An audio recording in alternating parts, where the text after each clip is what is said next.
अस्सलाम वालेकुम viewers, OPD online के प्लेटफॉर्म से आपको खुशामदीद कहते हैं। मेरा नाम डॉक्टर शहजाद मजीद भट्टी है और मैं कंसल्टेंट इंटरवेंशन कार्डियोलॉजिस्ट हूँ। आज हम आपके लिए जो टॉपिक डिस्कशन के लिए लाए हैं वो है primary prevention of heart disease. यानी हम ये देखेंगे कि हम क्या ऐसे तदाबीर अख्तियार कर सकते हैं जिससे हम दिल के अमराज से बच सकते हैं।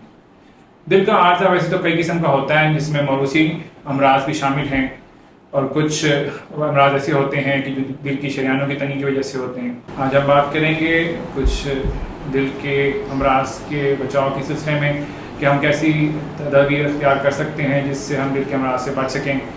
दिल से अमराज से बचने के लिए बहुत सारे तरीके इख्तियार किए जा सकते हैं, जिसे हम लाइफ स्टाइल मॉडिफिकेशन कहते हैं। जिससे हम अपनी खुराक को चेंज कर सकते हैं, अपनी आदत को चेंज कर सकते हैं, अपनी वर्जिशों को, अपनी सैर करने के तरीक़ों को चेंज कर सकते हैं।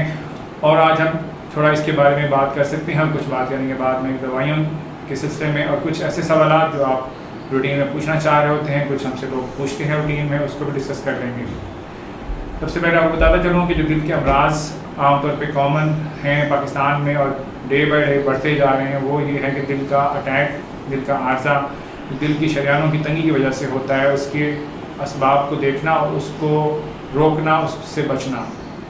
जो हम इसमें अख्तियार सबसे पहले तदबीर कर सकते हैं इसको रोकने के लिए, वो ये है कि हम अपने खाने पीने की जो रूटीन है उसको बेहतर कर सकते हैं। सबसे पहले जो हमने बचना है वो नमक और चिकनाई से बचना है कि नमक बहुत ज़्यादा नहीं होना चाहिए खाने में और उसमें चिकनाई भी बहुत ज़्यादा नहीं होनी चाहिए। इसमें जो हम तरीके अख्तियार कर सकते हैं वो ये है कि घी का इस्तेमाल ना करें, ऑयल में खाना बनाया जाए।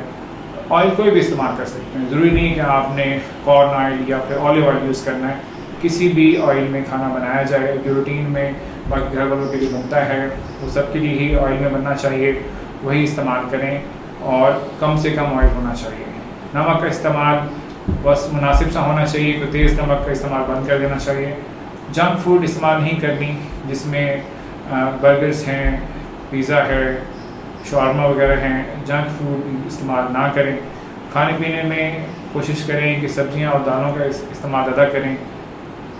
चिकन खाएं, मछली खाएं पकी हुई बना के खुद से। ये नहीं कि आप तली हुई खाएं, तली हुई कोई चीज़ नहीं खानी। चिकनाई तली हुई चीज़ों में बाकी बने हुए खाने से, जो पके हुए खाने से ज़्यादा होता है। चिकनाई के इस्तेमाल से परहेज़ करें। अब हम बात करेंगे कुछ और खाने पीने के सिलसिले में कि जो खाने पीने की अशिया हैं उसमें हम बात कर चुके हैं। जंक फूड इस्तेमाल नहीं करना, बर्गर, पिज़्ज़ा और शवारमा का इस्तेमाल कम से कम करें। और हम जो खाने पीने में घर में बनने की चीज़ें हैं उसमें तली हुई चीज़ों से परहेज़ करें। तली हुई चीज़ों से परहेज़ करना बहुत ज़रूरी है। जितनी भी फ्राइड चीज़ें या जिसे उर्दू में हम तली हुई चीज़ कहते हैं वो नहीं इस्तेमाल करनी। मछली भी खानी है, मुर्गी भी खाना है, वो खा सकते हैं, कोई हर्ज नहीं है उसमें। और जो बड़ा गोश्त है, छोटा गोश्त है, वो कम से कम इस्तेमाल करें क्योंकि उसमें चिकनाई की मिकदार ज़्यादा होती है एज़ कम्पेयर टू मछली और चिकन के। दालें इस्तेमाल करें, तमाम दालें खा सकते हैं, तमाम सब्जियां खा सकते हैं, उसमें कोई हर्ज सच नहीं है।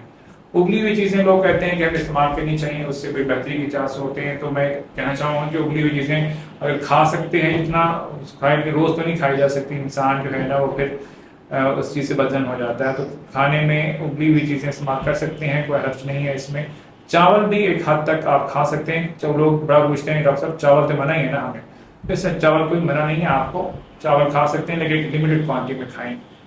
और इसके अलावा हम बात कर लेते हैं सैर की। सैर रोज़ करनी चाहिए। सैर करने का तरीका जो मैं अपने पेशेंट्स को बताया करता हूँ कि अगर आप सैर नहीं करते तो उसको शुरू करने का बहुत आसान सा तरीका है। आप घड़ी पहनते हैं तो बहुत अच्छी बात है, नहीं तो मोबाइल आजकल हर किसी के पास होता है। आप घर से बाहर निकलें, 5 मिनट के लिए जाएं, 5 मिनट बाद वापस आ जाएं। 10 मिनट की आपकी वॉक हो जाएगी। एक हफ्ता या 10 दिन आप ऐसे ही वॉक करें, 10 मिनट की आपकी वॉक होगी। इसको बढ़ाने का तरीका ये है कि 10 दिन बाद आप 10 मिनट के लिए जाएं, घड़ी देखेंगे 10 मिनट के लिए आप घर से बाहर जाएं, घर 10 मिनट के बाद वापस आ जाएं, आपकी 20 मिनट की वॉक हो जाएगी। अगले 10 दिन आप इसी तरह 20 मिनट की वॉक करें और 20 दिन बाद आप जब 15 मिनट के लिए बाहर जाएंगे और 15 मिनट बाद वापस आ जाएंगे तो आपकी आधे घंटे की वॉक हो जाएगी। तो हमें इतनी ही वॉक दरकार है आपके दिल के आर्जे के बचाव के लिए। आप 15 मिनट के लिए जाएं घर से बाहर और 15 मिनट बाद जब वापस आएंगे तो आपके आधे घंटे की वॉक हो जाएगी। तो इंशाल्लाह ये बहुत काफ़ी रहेगी आपकी रूटीन को बेहतर करने के लिए, आपके दिल को सेहतमंद रखने के लिए। بہت کافی ہے یہ آدھے گھنٹے کی واک ڈیلی کے. یہ کوئی نہیں ہمیں ریکوائرمنٹ آپ سے کہ آپ 2 گھنٹے کی واک کریں, جاگنگ کریں, جم کریں. واک سب سے بہتر ہے as compare to other exercises. Like gym جانا کوئی بری بات نہیں ہے, لیکن اس میں ہمیں کوئی آپ کے ویٹ اٹھانے کی ضرورت نہیں ہے. آپ کارڈیو ایکسرسائز کرنا چاہیں وہ کر سکتے ہیں. واک سب سے بہتر ہے جم جانے کی بجائے. آپ کسی گراؤنڈ میں جائیں, لان میں جائیں, وہ زیادہ پارک میں جائیں, وہ زیادہ بہتر ہے ایز کمپیئر ٹو کسی جم میں جانے سے. اور اپنی روٹین کو بہتر رکھنے کے لیے آپ یہ ہے کہ صبح ٹائم سے اٹھ جائیں اور ٹائم سے سوئیں, یہ سب سے بہتر ہے. اس سے بہت سارے ہارمونز یا بہت سارے سائیکلز جسم میں چل رہے ہوتے ہیں وہ اپنی روٹین میں رہتے ہیں. آج کل ہم سب کی آلموسٹ بہت ہی بری عادت ہو چکی ہے کہ ہم لوگ دیر سے سوتے ہیں اور دیر سے ہی جاگتے ہیں, تو اس سے ہمارا ہارمونل امبیلنس کافی ڈسٹرب رہتا ہے, بیلنس نہیں رہتا. تو اس کے لیے بھی ضروری ہے کہ ہم اپنی روٹین کو ٹھیک کریں. ان احتیاطی تدابیر کے ساتھ انشاءاللہ امید ہے آپ کو کافی فائدہ ہوگا. او پی ڈی آن لائن کے پلیٹ فارم سے ہم آپ سے اجازت چاہتے ہیں. آپ کو کوئی بھی سوال ہو تو آپ ہمارے کمنٹ سیکشن میں ہم سے پوچھ سکتے ہیں, ہم آپ کو بر وقت جواب دینے کی پوری کوشش کریں گے. تب تک کے لیے اجازت, اللہ حافظ.